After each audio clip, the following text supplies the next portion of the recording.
तो बार बार देव शक्तियों को बढ़ाने के लिए भगवान को इस धरती पर अवतार लेना पड़ता है। और अब की बार वो सत्ता प्रज्ञावतार के रूप में आई ताकि जन जन की प्रज्ञा को जगाया जा सके। बोले आकर के उसने किया क्या? आपने पंक्ति सुनी कि बालक श्री राम शर्मा में वह विशेषता भी दिखलाई। किसमें? बालक श्री राम शर्मा। आगरा जिले के अमलखेड़ा गांव में एक नन्हा सा बालक जिसका नाम श्री राम, देव शक्तियों को उनमें योग्यता दिखाई और फिर उन्हीं को आधार बना करके प्रज्ञावतार हुआ। आधार बना करके अवतार होता है। राम और कृष्ण तो अवतार लेकर के आए, लेकिन बुद्ध भगवान अवतार लेकर के नहीं आए थे। वो तो एक राजकुमार थे, सिद्धार्थ थे। जब उन्होंने साधना की तब उनके माध्यम से अवतार प्रकट हुआ और वो अवतार बुद्धावतार कहलाया। उसी तरीके से एक नन्हा सा बालक श्री राम जो आंवलखेड़ा गांव में जन्म लेकर के आता है, उनमें वो विशेषता दिखलाई पड़ी और तब जाकर के हिमालय की ऋषि सत्ताओं ने उनको माध्यम बनाया। 24 वर्षों तक तप करने के लिए कहा और उस बालक श्री राम ने 15 वर्ष की आयु में 24 वर्षों का कठोर तप करने के संकल्प को स्वीकार करते हैं। 24 लाख के 24 महापुरस्रण गायत्री महामंत्र के और 24 साल तक केवल छाछ और जौ की रोटी खा करके उस बालक ने तप प्रारंभ किया। फिर उसी बालक को माध्यम बना करके इस दुनिया में प्रज्ञावतार हुआ। और उन्होंने प्रज्ञावतार होने पर क्या किया? उन्हें प्रज्ञावतार होने पर 19वें पुराण के रूप में प्रज्ञा पुराण का सृजन किया। इसलिए किया कि शिव की महत्ता को बताने के लिए शिव पुराण लिखा गया, विष्णु भगवान की महत्ता को बताने के लिए विष्णु पुराण लिखा गया, गणेश पुराण, कल्की पुराण, भविष्य पुराण, मार्कंडेय पुराण, देवी भागवत पुराण, श्रीमद् भागवत, महापुराण आदि ग्रंथ लिखे गए अपने अपने समय के समस्याओं के समाधान के लिए, पर लोगों की प्रज्ञा को जगाने के लिए, लोगों के उल्टे हुए विचारों को उलटकर सीधा करने के लिए प्रज्ञावतार को इस धरती पर आकर प्रज्ञा पुराण की रचना करनी पड़ी। और उस प्रज्ञावतार को प्रज्ञा पुराण का सृजन करने के पश्चात पूरे धरती पर प्रज्ञा पुराण को विस्तृत फैला करके प्रज्ञा पुराण का संदेश पहुंचाने की जिम्मेदारी प्रज्ञा पुत्रों को और प्रज्ञा पुत्रियों को सौंपी गई। और फिर प्रज्ञावतार का यह कार्य यहीं से प्रारंभ होता है। जगह जगह प्रज्ञा पुराण की कथाओं के माध्यम से प्रज्ञावतार का संदेश पहुंचाना। उसी प्रज्ञा पुराण को हम सभी यहाँ पर पढ़ने के लिए एकत्रित हुए हैं। तो प्रज्ञा पुराण में क्या है उसे आज हम प्रारंभ करें सुनना। ये तो प्रज्ञा पुराण की भूमिका थी, प्रज्ञा पुराण का परिचय था, प्रज्ञावतार का परिचय था, जिसके माध्यम से हम लोगों ने जाना कि प्रज्ञा पुराण क्या है। मैं फिर से दोहरा दूं, समस्त पुराणों को समझने के लिए जिस विवेक की आवश्यकता है उस विवेक की जागृति प्रज्ञा पुराण से होगी। ये प्रज्ञा पुराण इसलिए क्योंकि सोई हुई प्रज्ञा को जगाने के लिए केवल और केवल प्रज्ञा पुराण ही सक्षम है। और ऐसा इसलिए क्योंकि प्रज्ञावतार ने इस दुनिया में आने पर प्रज्ञा पुराण के माध्यम से लोगों की प्रज्ञा को जगाने का संकल्प लिया। और ये संकल्प केवल इसलिए कि आसुरी शक्तियों की जीत हो और इस धरती पर स्वर्गीय वातावरण बने, देव शक्तियों से परिपूर्ण हो जाए। कभी इस धरती पर 33 कोटि देवी देवता रहते थे। स्वर्ग किसी ने देखा है? लोग कहते हैं साहब मरने के बाद स्वर्ग जाएंगे, पर जो गए वो आज तक लौट कर आके बताए नहीं कि स्वर्ग कैसा होता है। स्वर्ग और नर्क कोई और लोक होगा ये अलग विषय है, पर इतना हमें पता है कि कभी इस धरती पर देवता आते थे, यहीं पर विचरण करते थे, यहीं पर अवतार लेकर के रहते थे। बोले कैलाश पर शिव जी रहते हैं, तो शिव जी का कैलाश धरती से बाहर है क्या? इसी कैलाश पर कंथल में माता पार्वती का जन्म हुआ है, हरिद्वार के आगे एक स्थान है। माता गंगा का भी अवतार इसी धरती पर हुआ, गंगोत्री गोमुख में आप जाकर के देखें। भगवान कृष्ण इसी धरती पर आए, राम इसी धरती पर आए, पूज्य गुरुदेव इसी धरती पर आए, बुद्ध आदि महापुरुष इसी धरती पर आए, गांधी विनोबा जैसे संत इसी धरती पर आए। तो ये वही धरती है जहाँ सिद्ध संतों, शहीदों, सुधारकों को बार बार जन्म लेने के लिए आना पड़ा। और ऐसे धरती पर फिर से ये ऐसे महापुरुष पैदा हो, तब जाकर के स्वर्गीय वातावरण बनेगा। और वो कब होगा? वो ऐसा नहीं होगा कि कोई बचपन से ही महापुरुष बन करके आए। वो महापुरुष की संभावना आपके भी भीतर विद्यमान है। आपने महर्षि वाल्मीकि के बारे में सुना होगा कि वो उसके पहले एक बहुत बड़े डाकू हुआ करते थे। कहानी सुनी? नहीं। रत्नाकर नाम का एक बहुत बड़ा डाकू, जो रास्ते से जाने वाले को लूटता था, उनको कष्ट पहुंचाता था।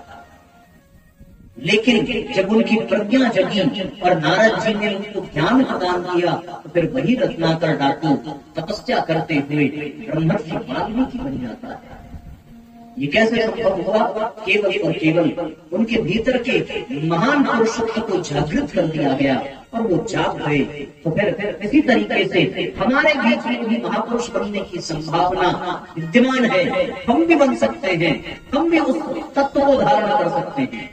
तो आइए उसी प्रज्ञा को जागृत करने के लिए जिस प्रज्ञा पुराण को पूज्य गुरुदेव ने माध्यम बनाया, उसमें हम सभी प्रवेश करें। प्रज्ञा पुराण का क्रम प्रारंभ होता है।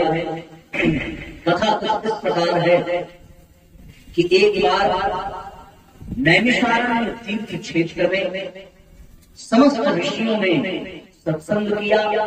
88,000 ऋषि एकत्रित हुए और उन ऋषियों की अध्यक्षता करते हुए साधारण मनुष्यों के जीवन में होने वाली समस्याओं का समाधान पाने के लिए सत्संग का आयोजन हुआ। और इस दुनिया की समस्याओं को पूछने के लिए आज अष्टावक्र ऋषि वहां पर विराजमान हैं। व्यासपीठ पर महर्षि पिपलाद विद्यमान हैं, जिन्होंने अष्टावक्र जी के द्वारा पूछे गए प्रश्न का उत्तर दिया है। उन प्रश्नों को समझने के लिए सारे ऋषि वहां पर एकत्रित हैं। और प्रश्न क्या पूछा? एक ऐसा प्रश्न पूछा जिसे हम लोग भी अपने मन में कई बार सोचते हैं। प्रश्न ये पूछा कि भगवान, सुना है कि मनुष्य सबसे अधिक योग्य प्राणी है। धरती पर कितने प्राणी हैं? 84 लाख योनि में। कितने प्रकार के? 84 लाख। और उनमें सबसे अच्छा जो प्राणी है और सबसे समझदार जो प्राणी है वो कौन है? वो मनुष्य है। मनुष्य जैसे और कोई दिखाई नहीं पड़ता। इस दुनिया में जो कुछ भी अच्छा दिखता है वो मनुष्यों के कारण ही दिखता है। ये यज्ञशाला किसी जानवर ने नहीं बनाई, ये यज्ञशाला किसी मनुष्य ने बनाई। ये मंदिर मनुष्य ने बनाया। अच्छे अच्छे भवन, अच्छे अच्छे अस्पताल, सुंदर सड़कें, ये सारा निर्माण केवल और केवल मनुष्य ही बना सकता है। ये मोबाइल मनुष्य ने बनाया। ये आप जो माइक जिसके माध्यम से सुन रहे हैं, ये मनुष्य ने बनाया। ये जो लाइट, ये जो प्रकाश आप देख रहे हो, ये दिन की तरह प्रकाश इस समय भी है, ये मनुष्यों के ही कारण है। मनुष्य में बड़ी क्षमता है, बड़ी प्रतिभा है। मनुष्य के जीवन में कोई भी काम असंभव नहीं है। मनुष्य के पास हाथी जितनी ताकत नहीं है, लेकिन मनुष्य बुलडोजर बना करके हाथी से भी ज्यादा भारी सामान उठा सकता है। मनुष्य के पास उड़ने की शक्ति नहीं है, वो पक्षियों की तरह उड़ नहीं सकता, लेकिन वो हवाई जहाज बना करके आसमान में उड़ सकता है। मनुष्य के पास पानी में तैरने की क्षमता नहीं है, लेकिन वो पनडुब्बी बना करके पानी में घुस करके निकल सकता है। मनुष्य की क्षमता। आजकल का मनुष्य तो दूसरे ग्रहों पर भी जाता है और जाकर के लौट आता है। आप लोगों को शायद पता नहीं होगा, लेकिन 2012 में एक शिष्य ने गुरु पूर्णिमा के दिन अपने गुरु को चंद्रमा पर जमीन खरीद के दी। कहां पर? चंद्रमा। सुना ये बात आपने? नहीं सुनी है? अब एक हिस्सा वहां खरीद के दी। आज तक न शिष्य जा पाया न गुरु जी जा पाए। इतना मनुष्य का सामर्थ्य। मंगल ग्रह तक मनुष्य चला जाता है। मनुष्य की इतनी विशेषता है। आज की दुनिया देख लो तो मनुष्य के चमत्कार से आप दंग रह जाएंगे। आज से 100-200 साल पहले का कोई व्यक्ति यदि गलती से आपके बीच में आ जाए, कितने साल पहले का, ज्यादा नहीं, 100-200 साल पहले का, एक कल्पना करके देखिए, और उसे यहां पर आकर के ये पता चले कि आज का मनुष्य अपने घर में बैठा हुआ कहीं दूर किसी से बातचीत कर सकता है, तो उसको कितना आश्चर्य होगा। क्योंकि उसके जमाने में तो बात करना तो छोड़ो, ये सोचना भी बहुत बड़ी बात थी। वो किसी रामायण और महाभारत में सुना होगा कि लोग आंख बंद करके मन से मन की बात बहुत दूर रहने पर भी कर लेते थे, लेकिन आज का मनुष्य यहां बैठा हुआ हजारों किलोमीटर दूर फोन मिला करके बात कर सकता है। क्या ये सोच पाया था किसी ने? कोई सोच नहीं सकता। कभी महाभारत काल में संजय को दिव्य दृष्टि भगवान वेद व्यास ने प्रदान की थी कि तुम कुरुक्षेत्र में होने वाले युद्ध को देख करके महाराज धृतराष्ट्र को बताना। उसके लिए उसे दिव्य दृष्टि की आवश्यकता पड़ी, लेकिन आज का युद्ध तो आप अपने घर में बैठकर टीवी में देख सकते हो। ये किसके कारण हुआ? मनुष्य के कारण हुआ, है कि नहीं? आपने कभी ये सोचा था कि जिस कपड़े को धोते धोते हमारा हाथ दर्द होने लगता है, उस कपड़े को मशीन में डालते ही, एक बटन दबाते ही कपड़ा साफ? ऐसी ऐसी चीजें निकल गई है महाराज, क्या बताया जाए। माताएं जो सील बट्टे पर मसाला पीस पीस करके आंखों में छाले पड़ जाते थे, अब आप मिक्सर का एक बटन ऐंठ करके देखिए, मसाला 2 मिनट में तैयार है। होता है कि नहीं? होता है ना? कल्पना करके कितना आश्चर्य। अब 200 साल पहले वाला आदमी अगर आज आ जाए, हम आपको एक सत्य घटना बताएं। हमारे यहाँ एक भैया हैं, उन्होंने कभी कुकर नहीं देखा। कुकर जिसमें चावल बनता है, उनको क्या पता कि कुकर कैसा होता है। पहली बार उनके घर में कोई कुकर खरीद के ले आया। अब उस पे दाल चढ़ाई गई, चूल्हा जलाया गया, कुकर में गैस बना, दाल पकने लगी। अब वो वहीं पर बैठ करके उसको ऐसे बैठ के चुपचाप देख रहे हैं। इतने में जब उसका गैस भर गया तो फिर क्या होता है, सीटी ऊपर हुई और जोर से आवाज आई उसमें सीटी बजने की। आप विश्वास नहीं करोगे कि उनके ऊपर क्या बीती हुई। उनको लगा कि इसमें कोई जान आ गई है, और वो इतना जोर से उछल करके घर से बाहर भागे और चिल्लाते हुए कि अरे कुकरवा बोला था, बाप रे बाप, इसमें से आवाज आने लगी। अब उनको क्या पता कि कुकर क्या हुआ। तो 200 साल पुराना आदमी आज की दुनिया में आके देखे तो मनुष्य के चमत्कार को देख करके पागल हो जाएगा। जब पहली बार गैस सिलेंडर निकला था, ऐसे तो चूल्हे पर ही खाना बनता है, अब तो आपके भी घर में मिल गया होगा, गैस आया होगा, आप उस पर बनाते होंगे। अब उसको जलाने नहीं आता था, तो वो माचिस की तीली जलाई। अब उसमें झांक रहे हैं कि निकलेगा कहां से, आग निकलेगी। अब वो झांक के देख रहा है, एक बटन ऐसे घुमाया और माचिस की तीली इस पे छुआई, और इतने में फट से जला जोर से। अब वो उसी में झांक रहे थे, और जैसे ही जला वैसे इनका सब बरौनी उरौनी दाढ़ी मोछ सब जल के खत्म हो गया। एकदम आदमी चिकना हो गया।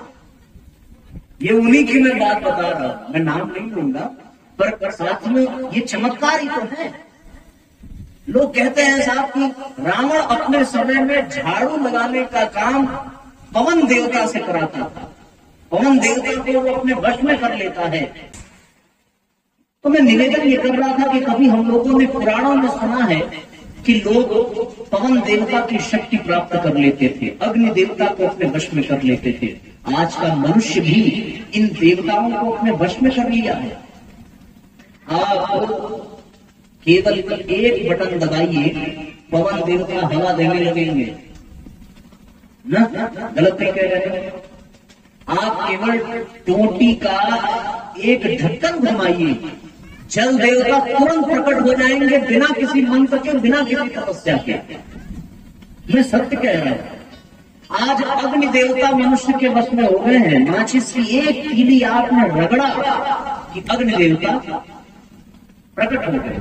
बताओ, पहले इन देव शक्तियों को प्रसन्न करने के लिए न जाने कितने वर्षों तक तपस्या करनी पड़ती थी। आप जब चाहो तब इनको प्रकट कर सकते हो। ये मानवीय मस्तिष्क का चमत्कार है, मानव मनुष्य की ये विशेषता है। उसने सब कुछ कर लिया, जो जो वो चाहता है वो कर लेता है। देवताओं को बताओ भैया वश में कर लिया आज का मनुष्य। पहले आप किसी रिश्तेदारी में जाते थे, चिट्ठी पत्री भेज करके, मतलब आदमी की कोई घटना घट जाए तो वो पत्र लिखता था, 10 दिन बाद पहुंचता था, वो 15 दिन बाद जवाब आता था। इतने में यहाँ क्रियाक्रम बीत जाए, कई कई महीने बाद लोगों को सूचना लग पाती थी।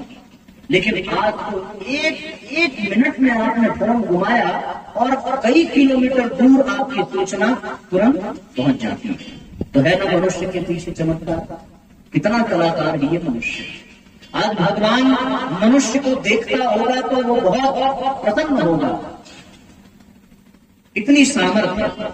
तो अष्टावक्र जी ने मनुष्य के विषय में एक प्रश्न पूछा और ये प्रश्न किया कि भगवान जब मनुष्य इतना योग्य है, इतना सामर्थ्यवान है कि वो जो चाहता है वो कर सकता है, जो बनाना चाहे वो बना सकता है, जहां जाना चाहे वो कर सकता है, जिसे चाहे उसे अपना बना सकता है, इतना सब कुछ होने के बावजूद भी मनुष्य के जीवन में दुख क्यों है, कष्ट क्यों है, कठिनाई क्यों है? आज का मनुष्य दुखी क्यों है, परेशान क्यों है? आज का मनुष्य चिंतित क्यों है? आज का मनुष्य असंतुष्ट क्यों है?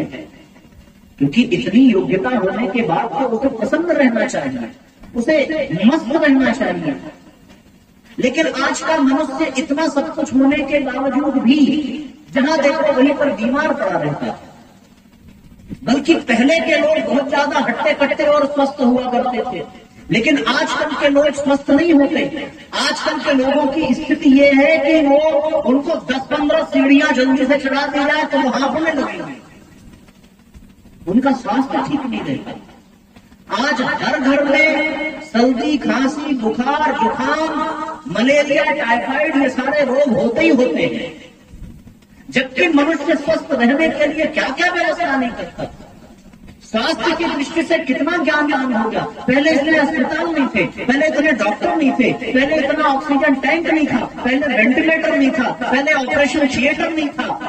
लेकिन आज मनुष्य सारी सुख सुविधाओं के बाद भी हमेशा बीमार रहता है, हमेशा परेशान रहता है। स्वास्थ्य की दृष्टि से वो परेशान है, मानसिक दृष्टि से परेशान है, उसके मन में सदैव चिंता है, क्लेश है, कलह है, क्रोध है, आवेश है, लोभ है, मोह है, ईर्ष्या है। वही मनुष्य जिसकी योग्यता की अभी मैं बात कर रहा था, उसी मनुष्य की स्थिति देख करके ये प्रतीत होता है कि सब कुछ होते हुए भी उसके पास कुछ भी नहीं है, वो बेकार सा है। इतना योग्य होने के बाद भी वो अपने स्वास्थ्य को नहीं बचा पाता, इतना होने के बाद भी वो अपने परिवार को बिखरने से नहीं बचा पाता, इतना होने के बाद भी बेटा बाप से संतुष्ट नहीं है, बाप बेटे से संतुष्ट नहीं है, पति पत्नी में नहीं बनती, भाई भाई में नहीं बनता, सास बहू में नहीं बनती। ये सारी योग्यता, सारी प्रतिभा बेकार हो जाती है जब जीवन में शांति न हो, जीवन में सुकून न हो, जीवन में आनंद न हो, जीवन में संतोष न हो। मनुष्यता विकल है, मनुष्यता विकल है, लूटी जा रही है बदन की कहानी, यही रोक लो इसे हम पुकारे या किसको निहारे, हमारे लिए बस तुम्ही एक हो, हमारे लिए बस तुम्ही एक हो। मनुष्यता विकल है, लुटी जा रही है बदन की कहानी, यही बदन की कहानी।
बोलिए गायत्री माता की, बोलिए अम्बे